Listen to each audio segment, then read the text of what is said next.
Praise the lord. ક્રિસ્મોલ ભાઈએ તથા બહેનો, સપ્ટેમ્બર 20મી તારીખ દિવ્ય ધ્યાન સંદેશમાં તમારું સ્વાગત છે. આ સંદેશ સાંભળનાર તમારા સૌ ઉપર અને તમારા પરિવાર ઉપર પ્રભુ એમનો આશીર્વાદ વરસાવે. શાસ્ત્રપાઠ સાંભળીએ. તમારા બાઇબલ લઈ લો. લુકનો ગ્રંથ 8મો અધ્યાય 1લી કડીથી 3જી કડી સુધી. પછી ઈસુ શહેરે શહેર અને ગામે ગામ ઈશ્વરના રાજ્યનો શુભ સંદેશનો પ્રચાર કરતા ફરવા લાગ્યા. તેમની સાથે 12 શિષ્ય હતા અને અપદૂતો અને રોગોથી મુક્ત કરવામાં આવેલી કેટલીક સ્ત્રીઓ પણ હતી. તેમાં જેનામાંથી 7 અપદૂતો નીકળ્યા હતા તે માગદલાવાળી તરીકે ઓળખાતી મરિયમ, હેરોદના કારભારી કુઝાની વહુ યોહાના અને સુસાના અને બીજી અનેક સ્ત્રીઓ હતી. એ સ્ત્રીઓ ગાંઠનું કરચીને ઈસુની સેવા કરતી હતી. આ પ્રભુની વાણી છે, તે આપણો આધાર છે. ખ્રિસ્મવાલા ભાઈ હતા બહેનો, એક વખત એક હેલિકોપ્ટરમાં 6 જણ ટ્રાવેલિંગ કરતા હતા. એમાં એક સાધુ હતા, એક પોલિટિશિયન હતા, એક ડૉક્ટર હતા, એક સ્ત્રી હતા અને 2 સામાન્ય માણસો. આમ કુલ 6 જણ હતા. ફરતા ફરતા હેલિકોપ્ટરમાં એન્જિનમાં થોડી તકલીફ પડી. એટલે પાયલટે કહ્યું, એન્જિનમાં બહુ તકલીફ છે, એ કામ કરો, જે દોરડો છે એ દોરડો નીચે નાખી એ પકડી એક પછી એક નીચે સલામત રીતે તમે ઉતરી જાઓ. 6 જણ એક પછી એક બધા પકડીને નીચે ઉતરવા માટે કોશિશ કરતા હતા. પણ એટલામાં પાયલટે ફરી કહ્યું, હજુ વધારે ભાર છે, બહુ વજન વધારે છે, એક જણ મહેરબાની કરીને હાથ છોડો, જેથી કરી બીજા 5 જણ પોતાનું જીવન બચાવી શકે. બીજા 5 સાધુ નહીં, પોલિટિશિયન નહીં, ડૉક્ટર નહીં, અન્ય લોકો નહીં, કોઈએ તૈયાર નથી. અને ત્યાં એક સ્ત્રી હતી. એ સ્ત્રીએ કહ્યું, તમે બધા જીવો, હું મારું જીવન તમારા માટે ત્યાગ કરવા તૈયાર છું. એટલે હું હાથ છોડું છું, એમ કરો, હું હાથ છોડવા તૈયાર છું, દોરડો છોડવા તૈયાર છું. ત્યારે 5 જોરદાર છે એમ કરીને હાથ તાલી પાડી. 5 પડી ગયા, સ્ત્રી બચી ગયા એમના ત્યાગ કરવાની ભાવનાના લીધે.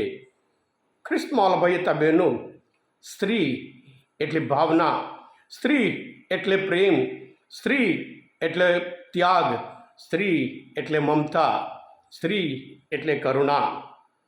આજના શુભ સંદેશમાં આપણે સ્ત્રીઓ વિશે ખાસ કરીને માત્ર ને માત્ર લુક એવા શુભ સંદેશકાર છે. બધા કહે છે કે લુક એ સ્ત્રીઓના શુભ સંદેશકાર છે. કારણ કે ઘણી બધી જગ્યાએ કહે છે કેવી રીતે પ્રભુ ઈસુના મિનિસ્ટ્રીમાં સ્ત્રીઓ એમની સાથે સાથે હતા. પ્રભુ ઈસુ એક મોટી ક્રાંતિકાર હતા, એક રેવોલ્યુશનરી હતા. એ જમાનામાં લોકો તો યહૂદી ધર્મમાં લોકો પ્રાર્થના કરતા હતા, હે પ્રભુ, તે મને સ્ત્રી નહીં બનાવે એ બદલ તારો આભાર માનું છું.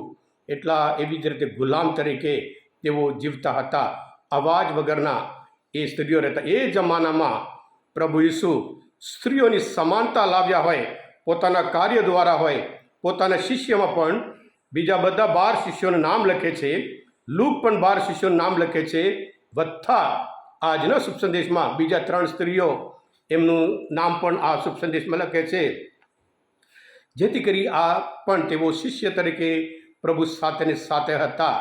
શિષ્યત્વ એટલે પ્રભુ સાથે રહેવું, શિષ્યત્વ પ્રભુ મોકલે ત્યાં જવું. પ્રભુ 12 જણને મોકલ્યા અને આ 3 સ્ત્રીઓ પોતાની પર જે કંઈ હતું બધું આર્થિક રીતે મદદરૂપ થતા હતા. પ્રભુ ઈસુના મિનિસ્ટ્રીમાં, ઈશ્વરના રાજ્યના સ્થાપનામાં એક અદ્ભુત ફાળો આ લોકો આપ્યો હતો. હા ખ્રિસ્તવાલા ભાઈ હતા બહેનો, આ માત્ર ને માત્ર લુકમાં આપણે જોવા મળે છે.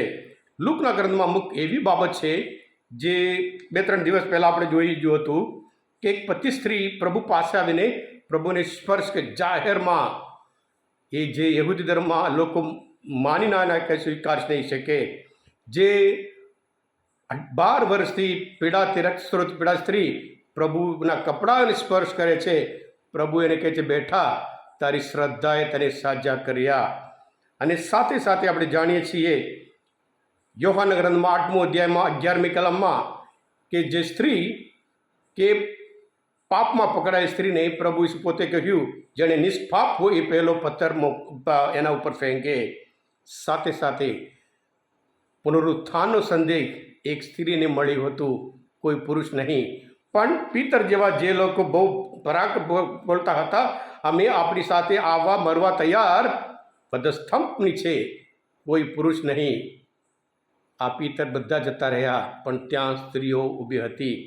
હા કૃષ્ણ ભાઈ હતા બહેનો, આવી રીતે પ્રભુ ઈસુ મહાન ક્રાંતિ લાવ્યા 2000 વર્ષ પહેલાં. આજે પણ આપણે જાણીએ છીએ સ્ત્રીઓની હાલત આખી દુનિયામાં કેવું છે. એક મહાન કવિ કહે છે, સ્ત્રીઓનું જીવન, સ્ત્રીઓનું જે ભૂતકાળ છે એ ભસ્મ જેવું થઈ ગયું છે. સ્ત્રીઓનું જે વર્તમાન જીવન છે એ ધુમાડા જેવું ચાલી રહે છે. સ્ત્રીઓનું ભવિષ્યકાળ એ અંધકારમય છે. એમ કરીને સ્ત્રી વર્ગનું જીવન કેવું છે, એક કેવી હાલત છે એ વર્ણન કરે છે. કૃષ્ણ ભાઈ હતા બહેનો, પ્રભુ ઈસુના સંતાનો તરીકે, પ્રભુ ઈસુના અનુયાયી તરીકે, પ્રભુ ઈસુના શિષ્ય તરીકે આપણે પ્રભુ સાથે કેટલો સમય ગાળીએ છીએ. પ્રભુ શિષ્ય એટલે પ્રભુ સાથે રહેવું. આ આધુનિક દુનિયામાં આપણે જાણીએ છીએ કેટલા સમય આપણે આ મોબાઈલ સાથે હોય, કમ્પ્યુટર સાથે હોય, જાત જાતના બીજું બહુ એ કરે સોશિયલ મીડિયા સાથે હોય, આપણે સમય ગાળીએ છીએ. પણ પ્રભુ સાથે કેટલા સમય. આજે દુઃખની દુર્દશા છે કે ઘણા બધા બાળકો આ કેમેરા, આ મોબાઈલ હોય, આ કમ્પ્યુટર હોય કે જાત જાતની રમત મોબાઈલમાં હોય, એના ગુલામ બની ગયા છે. એમનો વિચાર કરવાની શક્તિ, સાથે સાથે એમનો ભવિષ્યમાં ભારે નુકસાન કરી શકે એ બધું આ મોબાઈલમાં આવી ગયું છે. આપણે મા બાપ તરીકે, વડીલો તરીકે જેવી રીતે આ શિષ્ય, ભારે 12 શિષ્ય સાથે સાથે સ્ત્રી પ્રભુની સાથેને સાથે રહ્યા, પ્રભુ માટે સમય જરૂર કાઢીએ. જ્યારે પ્રભુ જેવા સંગ એવા રંગ આપણા જીવનમાં જરૂર લાગશે. કારણ કે જેવી રીતે પ્રભુ સાથેને સાથે હતા, તેઓ સાક્ષીમય જીવન જીવ્યા. એવી રીતે આપણે પણ પ્રભુના સંતાનો તરીકે આપણે જીવીએ. જેવી રીતે આ સ્ત્રીઓ પોતાનું જીવન પ્રભુ માટે ત્યાગ કરવા, પોતાની પાસે જે કંઈ પૈસા હતું પ્રભુ માટે અર્પણ કરવા, પ્રભુની મિનિસ્ટ્રીમાં મદદરૂપ થતા હતા એ બતાવે છે. આપણે પણ આ ધર્મસભાના કાર્યમાં, શુભ સંદેશ પ્રચાર કાર્યમાં આપણે કેટલો ફાળો આપી શકીએ, મનન ચિંતન કરીએ. એટલે શિષ્યત્વ એટલે પ્રભુ સાથે રહેવું, સાથે સાથે પ્રભુ મોકલે ત્યાં આપણે જવું. એવી રીતે શિષ્ય બનીએ છીએ. આપણે પણ પ્રભુના સંતાન શિષ્ય તરીકે આપણે પ્રભુ સાથે કેટલા સમય ગાળીએ છીએ અને પ્રભુના કાર્ય માટે કેટલા મદદરૂપ થઈએ, જરૂર મનન ચિંતન કરીએ. સાથે સાથે આ સોશિયલ મીડિયાથી દૂર રહી વધારે પ્રભુ સાથે રહીએ, જેથી કરી પ્રભુ જેવા શક્તિશાળી સામર્થ્ય એવી જ રીતે આપણે પણ પ્રભુના સંતાન તરીકે શક્તિશાળી સામર્થ્ય તરીકે પ્રભુ આપણે દરેકને જરૂર બનાવશે. હા કૃષ્ણવાલા ભાઈ હતા બહેનો, આજના શુભ સંદેશ શાસ્ત્ર પણ સમજવા માટે, પ્રભુને ઓળખવા માટે મદદરૂપ થયા હોય, તમે પોતે દિવ્યદાનો સંદેશ સબસ્ક્રાઈબ કરજો અને બીજા માટે પણ ફોરવર્ડ કરજો. કારણ તમે બધા આશીર્વાદિત છો, અભિષિક્ત છો. પ્રભુ ઈસુ, હું તમારામાં વિશ્વાસ રાખું છું. બોલો દિવ્ય દયાનો જય.